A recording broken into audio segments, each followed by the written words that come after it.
Jane Velez Mitchell for Jane Unchained with an incredible author, Kathy Devine. I'm in LA. She's in Australia. Welcome. And tell us about your new book. Okay, thank you so much, Jane, for having me today. The book is called Golden Age Politics. And what is it about? It's about ethical leadership. It's about vegans rising and shining and being the leaders that we urgently need right now. Wow. Well, I agree with you 100%. There are so many people who go into leadership who are unethical. I mean, we have the penultimate example of it right now in our lives. We don't need to even make a reference to that.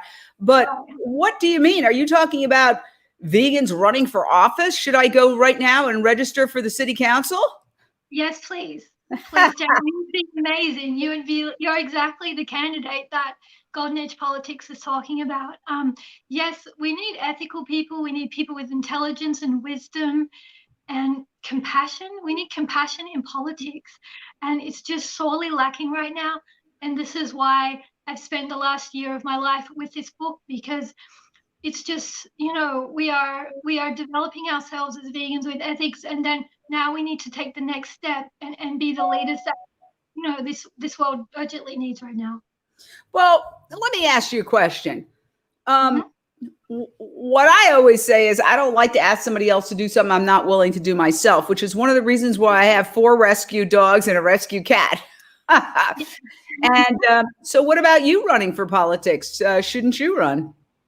Well, yeah, I mean, that's true. But due to my situation, I have disabilities and some chronic illnesses, so I don't really have the physical health to be able to be of service in that way. So I thought my dad was a politician. So when I was a child, I grew up in politics.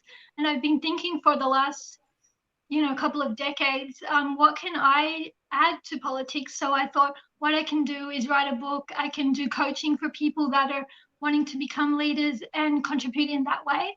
But I totally would be willing to do it. It's just my situation isn't perfect for it right now, but who knows in the future.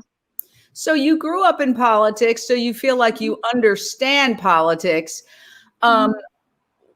What do you think people need? Because I've actually helped, like I went to the Women's March with a group of vegans, and there's one wonderful woman who was an architect, left so inspired. She was a vegan. She said, I'm going to run for Congress. And she gave it her all. She didn't win, though. It seems like the people with the big money, she was defeated by a very, very rich guy. A very common story. So is it naive to say that just because we're vegan and we feel we know we have higher ethical standards than people who, the average person kills 10,000 animals in their lifetime just for food? So right there, violence that's unnecessary, morally wrong. Yeah, I would say we are the more ethical of the two. Not to say that you can't get vegans who might be crooks. I don't know. I haven't personally met one, but I'm sure they are out there. But the point is, so what, aside from us being vegan, gives us the power to win? I know other people who are vegan who have run, but they're always long shots. And quite often, listen, I supported the first time in my life I ever went to a political fundraiser, and I'm not talking politics here in terms of who's going to get elected because we're a nonprofit, but just in terms of life experience. Cory Booker is a vegan. I went to a fancy party in Hollywood. We said hello, we hugged, and he was like, my vegans are in the house, because I went with 2 friends. Of course, he who's a senator from New Jersey, is, he's eliminated, as it were. Yeah, absolutely. So the thing in the book, it talks about the way this can happen is just not, by wishful thinking or thinking that if just say we're vegan, it's going to automatically happen. There needs to be structural reform with donations, with caps on donations, and, like philanthropists, calling them into politics to donate as well as a cause that is very important, as well as other causes they support. But we do need a cap on donations in all countries, in political systems, to level the playing field, because it isn't fair that the richest person wins elections because they are not the most qualified. So money should not dictate who is representing us in parliaments. Well, I mean, yeah, and I appreciate your sentiment. I certainly agree with it, but it is the way the world is operating right now. Even the good candidates have to be backed by very, very wealthy people. This is part of the problem with our system. I mean, it's great to inspire women. And I love the idea of inspiring women to run. I mean, I would love to. I love politics. I would love to run. But honestly, I would rather do something that I know will result in change. And I honestly think that Jane Unchained, doing my nonprofit, is a better way to experience some kind of change, because I know if I said a live interview with you, I'm talking to you, somebody's going to hear it, and it might change their lives.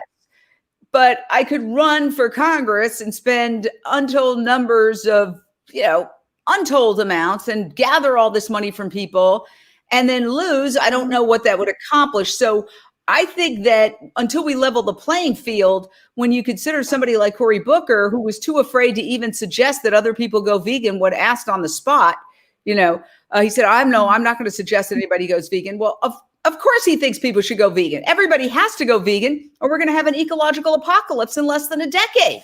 We are destroying the entire planet to produce meat and dairy. The Amazon is burning right now.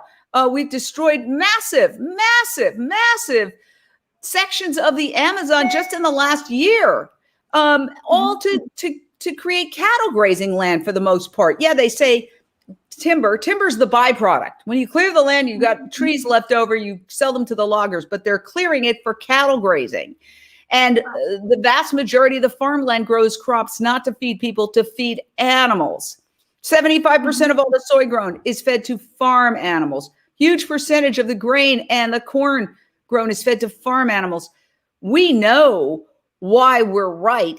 And magically, if somebody said, hey, if you could be assured that you would win, let's say a congressional seat or a senatorial seat or even a city council seat, I'd say, sure. But there's a lot of effort there. And you don't necessarily, when you have the ethical position, you don't necessarily win in the twisted system that is today's politics, Kathy. Yeah, absolutely. But without legislation, without legislative change, nothing can happen. I mean, the government right now has so much control over the people during COVID-19. It's one example.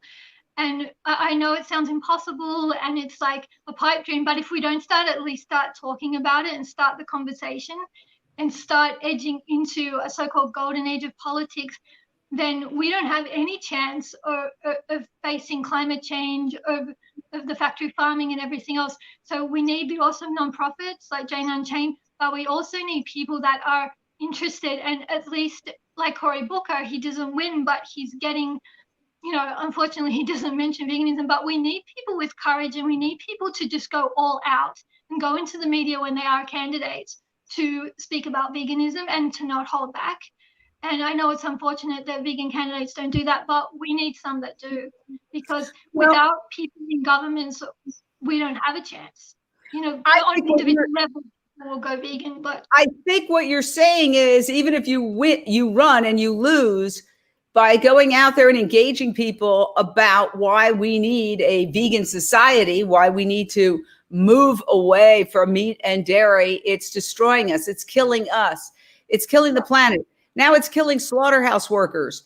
It's polluting the environment. It's using up a huge percentage of the water. It's a leading cause of carbon emissions. I mean, yeah, I could see that as a way to get the point across. Absolutely. To me, what I've focused on is the consumer. For me, I want to talk to the consumer and say, hey, you can spend less money, even though they lie and they say veganism is more expensive. Sure. Are there fancy vegan restaurants that cost a lot to go to? Yeah. Just like there are fancy steak restaurants that cost a lot to go to. But you can get a sack of brown rice and a sack of beans and live for a month. And so it really, a head of cabbage. My God, I got a head of cabbage and I'm trying to finish it off. It's hard to eat a whole head of cabbage. It's very good value. What? Yeah, it is a very good value. Yeah. And it's a very good value. Yeah. So, yes, I know that there's a lot of women's organizations that are encouraging women to run for public office. Let me ask you this question. Have you been successful? Have you gotten vegan candidates in Australia, which is where you're at, or in the United States or England or anywhere to run. Yeah, so Emma Hurst is a vegan. She's in the Animal Justice Party, and she does have a seat in the New South Wales Parliament, which is a state of parliament here. And she's doing amazing work with even the most right-wing politicians to start the conversations in Parliament. And she stands up in Parliament to introduce laws and to introduce bills. And she's written for this book, and she's one of the inspirations for why I've done it, because I can see it's possible. I see that people do vote for vegans and that it's working. And we actually have 3 members of Parliament here that are vegans in the Animal Justice Party. So it does work. And in Europe, they have, the Party for Animals, the Dutch Party for Animals. They have many members on different levels. So it is possible. And I just want to share, especially with the US, to say it's happening in other countries, and it does work and it does happen. When I was in Copenhagen last year to go eventually to the International Animal Rights Conference in Luxembourg, but I landed in Copenhagen because I wanted to see it. And the first thing I did was go to an anti-dairy protest that was going on right after I landed. And then they told me about a cube of truth in the center of Copenhagen. And I went there and I was talking to this very articulate and charismatic young man. And it turned out he is the president of the vegan party there. And I didn't even know they had a vegan party. So one thing that I think we need to do, and I know that Clifton Roberts wrote something for your book, and he's somebody I very much admire and spoke to the other day, and he was the main party candidate for president of the United States. He didn't get on the debate platform. He didn't really get, the mainstream media. One of the reasons I started Jane Unchained is because the mainstream media ignores veganism, because they're essentially they're funded by the meat and dairy industry. The commercials are meat, dairy, and pharmaceuticals. So do you think we need to do something to really do a campaign for, let's say, the Humane Party here in the United States, and do it all on social media? Let's forget mainstream media. That's what I did with Jane Unchained. I was basically like, okay, they lie. They say they're going to come to the demonstrations. They never show up. Even if they do, they don't put it on television that night. I can't tell you how many times I've covered protests where they come and they shoot it and then it doesn't ever appear. Screw that. We're going to go straight to the people through social media. And the younger people don't even watch television anymore. They don't. Exactly. People don't. It's becoming very irrelevant. And it's something I said in the Australian media. If they do not step up, if they don't start broadcasting vegan stories, they will become irrelevant.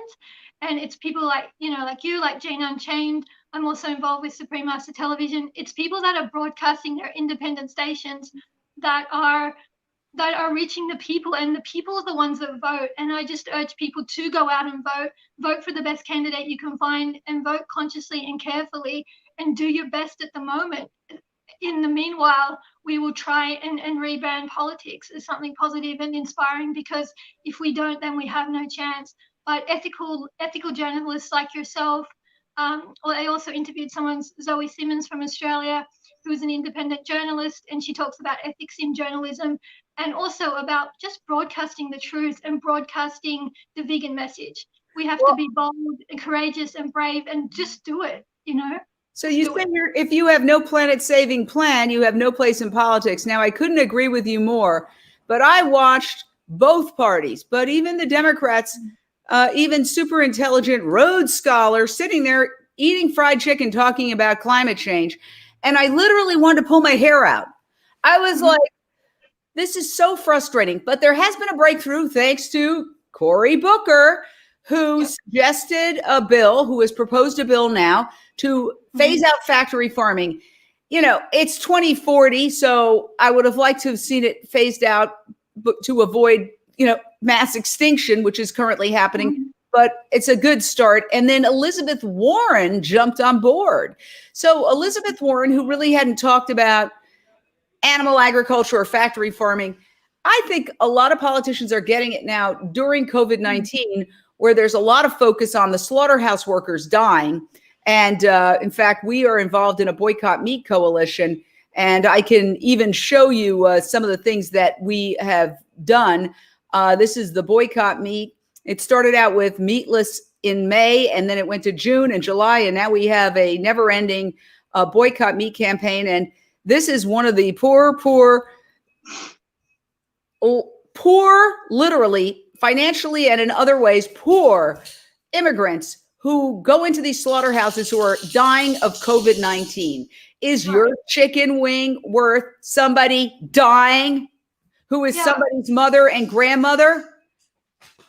It makes me mad, but I do feel that COVID-19, Kathy, has actually opened people's hearts and minds up to the horrors of factory farming and slaughterhouses in particular, because the slaughterhouse have been forced to remain open. The Trump administration forced them to remain open, and people are dying. Okay, so people are dying from coronavirus at the slaughterhouses. And not to mention that even on a good day, the job they do is absolutely horrific. And most people who in the United States, congratulate themselves and pat themselves on the back about how spiritual they are, ahimsa, because I do yoga and I have a dog, I love animals. Meanwhile, they're co-signing, the worst torture and violence imaginable against animals. Okay, this is a pig too sick to stand on the way to slaughter, and they have the intelligence of toddler human children. And the workers themselves are brutalized in having to participate in dragging these squirming and kicking and screaming animals to the kill floor. So we are horrifically violent. And but to try to drop that truth bomb and get elected, good luck. Yeah. I mean, if we don't do it now in the midst of this disaster of this year, when will we do it? We have to keep mentioning the connection between animals and COVID-19. We have to do it on social media. The mainstream media, forget it. We just broadcast our own stuff. We produce our own books, our own magazines, our own Facebook Lives, our own media, because we can get to the people, we can get to the hearts of the people, and they go vegan. Once the people are vegan, they will demand vegan candidates. So it all goes together. We have to get the voters. We have to get people to step up and be candidates. Someone has to go first. You might not win, but you must go first. Otherwise, when do we start? When we start, it'll be too late. Wow. Well, I hope this inspires somebody. You're kind of inspiring me.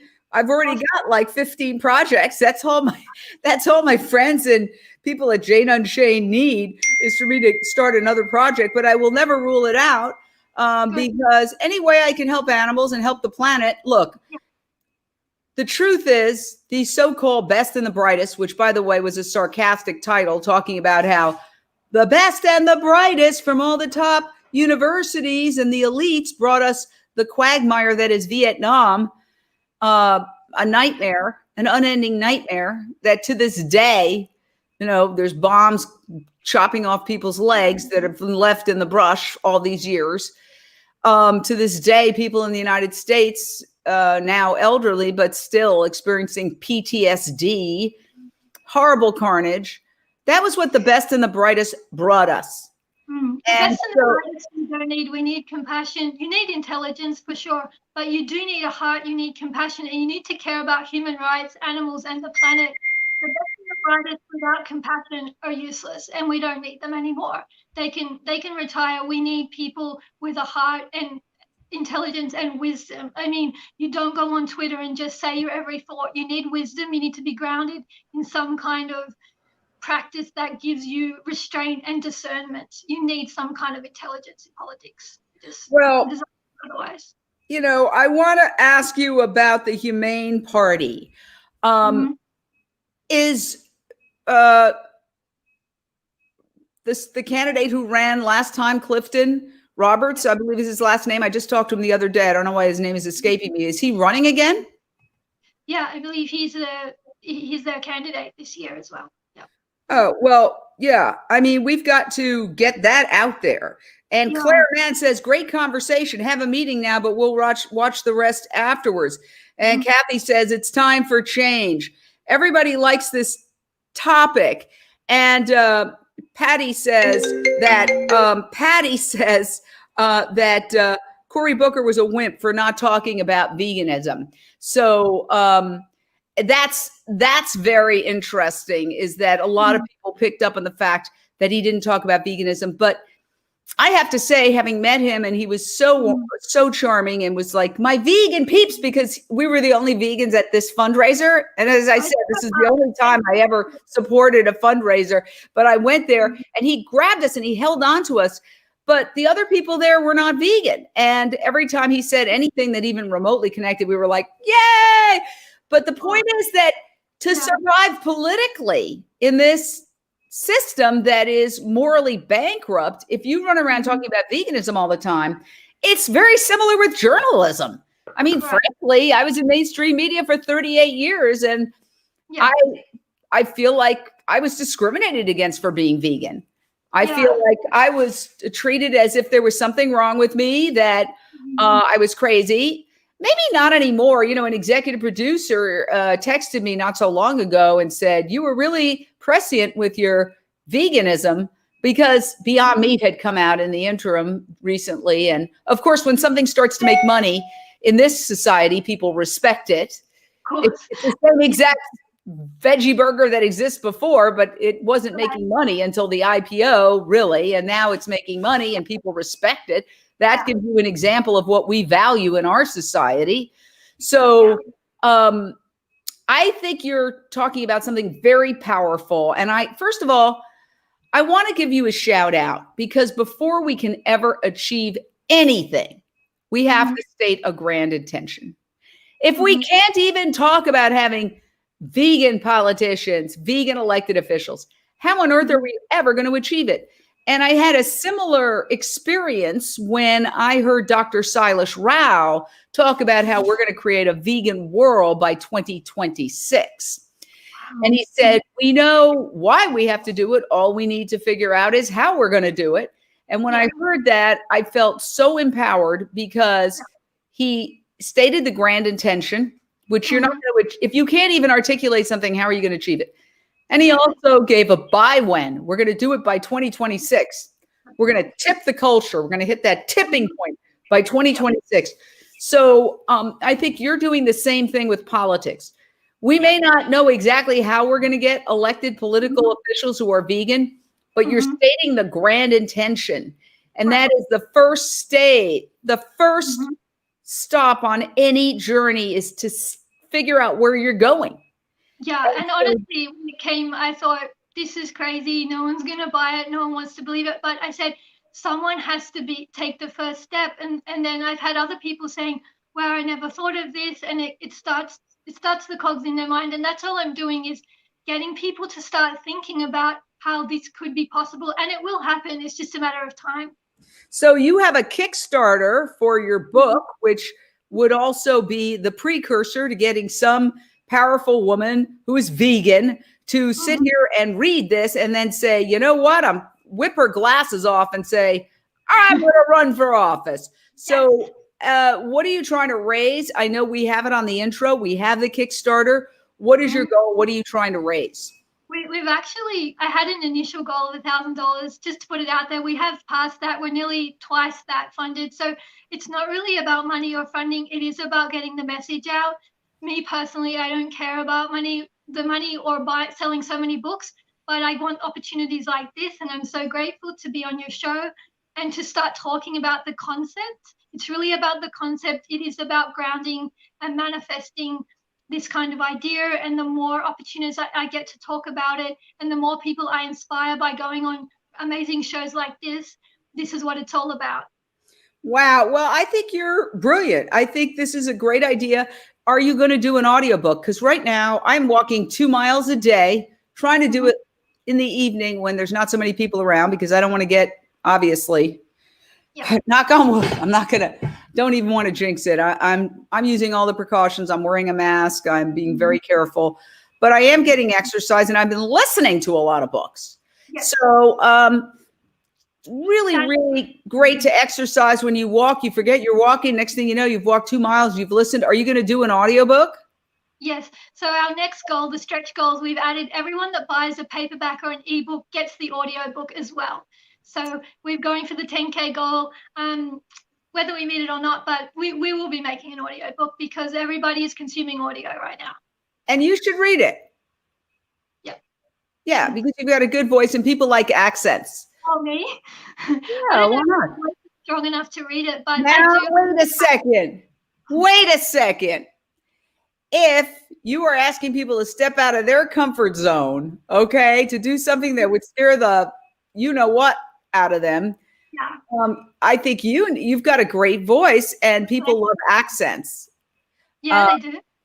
Yeah, so I think you should do it. And do it. Yeah, you should do it. You should do it. So can you order the book now? Can one order the book now? Yeah, you can order it on the Kickstarter page, the ebook or the paperback. And as I say, you'll get the audiobook if you order either one. It's also on Amazon on the Kindle version. It's already available for pre-order on Amazon as well. Wonderful. Wow. Well, I'm so impressed. And where are you, in Sydney or? Actually on the Gold Coast at the moment in Queensland, sunny Queensland. Oh, wow. Let's ask a couple more questions before you go. Is veganism really happening a lot in Australia? Yeah, apparently it's the third fastest growing market in the world right now. So we are trying to catch up big time. Ooh, what's number 1 and 2? I can't remember. I just remember the third one. I believe it's a Middle Eastern country. Really? Wow, that would be very interesting. Yeah, well, those lists are always changing. Like a couple of years ago, Berlin was the most vegan city, and I did go there, and I was blown away at how vegan it was. I mean, I hope after this pandemic, Europe has gotten it under control, so I think the vegan restaurants will make it through. I don't know about the United States. That's one of the reasons why I'm doing working with Support and Feed. We have a TV show on Amazon Prime. By the way, good news. It is now coming to Australia, so you can watch it. And awesome. There's 3 different shows. 2 of them are already there. New Day, New Chef, Support and Feed, which is Maggie Baird. She's Billie Eilish's mom. And go to supportandfeed.com and give a donation. She gives it to the vegan restaurants. The vegan restaurants make the food, and then her team picks it up and feeds it to hungry children, hungry seniors, people who are struggling and starving, even really hungry during this time. So that's really wonderful. That's available on Amazon Prime. New Day, New Chef, Support and Feed. Also, my documentary, Countdown to Year Zero, is just coming up in Australia as well. Countdown to Year Zero. It's on Amazon Prime. And also, the first season of New Day, New Chef is coming to Australia. So I hope you watch it, and please write a review. That would be very helpful. And meanwhile, I will join your Kickstarter, and I wish you the very best. Thank you for a very thought-provoking conversation. You've given me a lot to think about. And if elected, I promise there will be a tub of tofu in every refrigerator. That's an electric car in every garage. How about that? All right. Thank you so much, Kathy. You are divine. And keep me posted, okay? I will. Thank you for the opportunity. Thank you. Bye.